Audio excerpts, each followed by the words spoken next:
Samajwadi party के सबसे चर्चित चेहरे आजम खान एक बार फिर से सुर्खियों में है। वजह है करीब 2 साल बाद उनका जेल से रिहा होना। समाजवादी पार्टी के कद्दावर नेता आजम रामपुर की सियासत के खास किरदार हैं। 2 साल का समय सलाखों के पीछे बिताने के बाद उनकी रिहाई उत्तर प्रदेश की बदलती सियासत के लिहाज से बेहद अहम बताई जा रही है।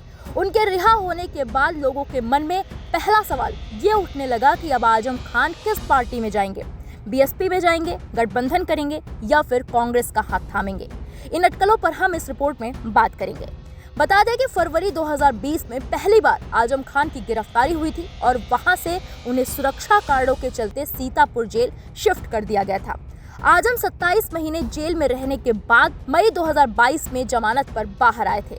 उसके बाद आजम खान करीब 1.25 साल ही सलाखों से बाहर रह सके। आजम खान को अपने बेटे अब्दुल्ला आजम के फर्जी जन्म प्रमाण पत्र मामले में 18 अक्टूबर 2023 को दोबारा से जेल जाना पड़ा। उनके खिलाफ 100 से ज्यादा मामले दर्ज हैं, जिनमें से 80 से ज्यादा 2017 के बाद दर्ज हुए, जब यूपी में बीजेपी की सरकार बनी।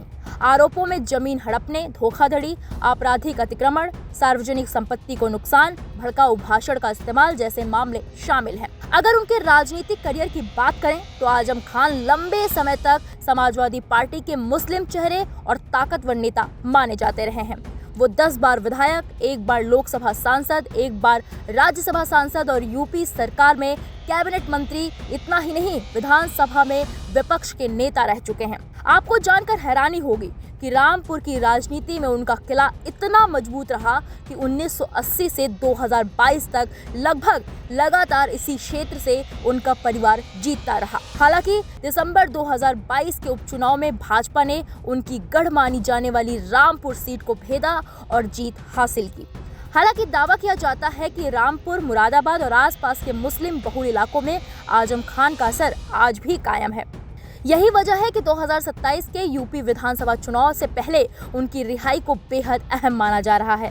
आपको याद होगा कि 2024 के लोकसभा चुनाव के दौरान भी अखिलेश और आजम के बीच टिकट बंटवारे को लेकर मतभेद की खबरें सामने आई थी। अब आजम खान के सपा नेतृत्व से मतभेद होने और 2027 के उत्तर प्रदेश विधानसभा चुनाव से पहले किसी अन्य राजनीतिक दल की ओर रुख करने की अफवाहों के बीच जेल से उनकी रिहाई रामपुर, मुरादाबाद और पश्चिमी उत्तर प्रदेश के मुस्लिम बहुल निर्वाचन क्षेत्रों की राजनीति में हलचल मचाने वाली है। रामपुर और मुरादाबाद के आसपास उनका राजनीतिक प्रभाव चुनाव में अहम माना जा रहा है। जानकारी के लिए आपको बता दें कि आजाद समाज पार्टी के प्रमुख चंद्रशेखर आजाद ने सीतापुर जेल में आजम खान से मुलाकात की थी और इस मुलाकात को निजी बताया। हालांकि 2027 के उत्तर प्रदेश विधानसभा चुनाव के लिए आजाद की आजम खान के साथ गठबंधन करने की अटकलें थी। हालांकि अब इन अटकलों के बीच आजम खान की भी प्रतिक्रिया सामने आई है। क्या कुछ कहा है उन्होंने, आप खुद सुनिए।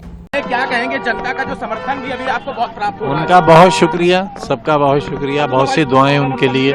सर, अभी बहुत सारी स्पेकुलेशन चल रहे थे कि बीएसपी ज्वाइन करने के बाद तमाम स्पेकुलेशन चल रहे थे, इस पर क्या कहना चाहेंगे? देखिए, ये तो वही लोग बताएंगे जो एक्सपेक्टेशन, वो क्या कहा आपने, जो लोग अनुमान लगा रहे हैं वही लोग बता पाएंगे। मैं तो सर, अभी अखिलेश यादव ने भी कहा, क्योंकि जेल में किसी से मुलाकात नहीं होती थी, फोन करने की भी मुझे इजाजत नहीं थी, कोई राब्ता हो ही नहीं पाता था किसी से। तो 2 साल ये और 3 साल पहले 5 साल तो मैं बिल्कुल आउट ऑफ टच रहा, जानता ही नहीं बाहर की दुनिया है क्या। काफी कठिन समय आपके साथ, क्योंकि चर्चा है कि हाल ही में बसपा सुप्रीमो मायावती ने आजम खान की पत्नी और पूर्व सांसद डॉक्टर तंजीन फातिमा से मुलाकात की। चर्चा ये भी है कि प्रियंका गांधी भी आजम परिवार के संपर्क में है और उनकी हाल ही में आजम खान के परिवार से फोन पर बातचीत हुई है। इन दावों के बाद अब ये अटकलें तेज हो रही हैं कि आजम खान 2027 से पहले किसी बड़े सियासी कदम की तैयारी कर सकते हैं। वो सपा में रहेंगे या नया मोर्चा बनाएंगे या किसी दूसरे दल में जाएंगे, ये तो आने वाला वक्त ही बताएगा।